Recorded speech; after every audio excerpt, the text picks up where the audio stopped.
So the bed's installed, and I will tell you now, do not attempt this on your own. This damn thing is so heavy.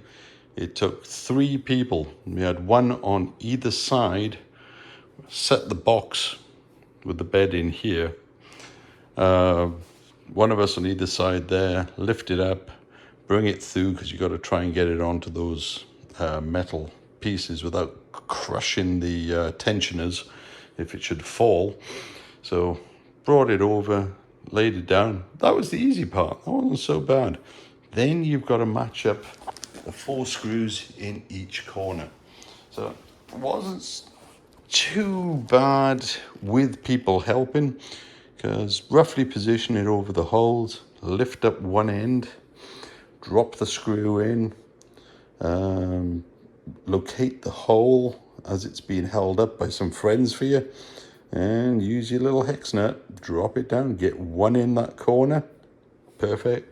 Go to the opposite corner, drop one in there, and then really you can start dropping them in there. I mean, the precision on this machine is unbelievable.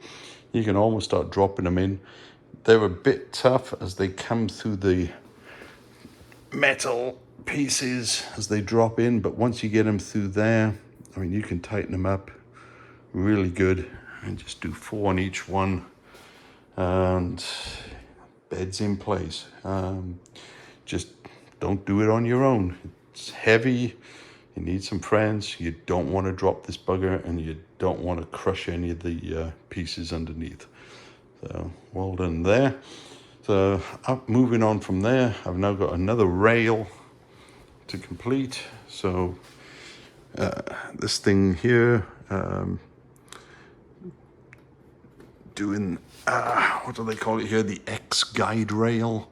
Everything was fine there, apart from as I took the guide rail out of the plastic sheath, the rollers there, it slid off the end and fell off, and then I had no idea which way it was supposed to go back on.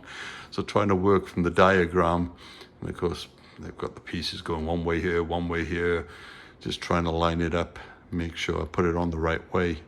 And now I've got this part done with all these pieces in place. I'm now going to try and get it up on these little slidey rails in the top, and we'll see how that bit goes. So either way, let's see what happens. Bye.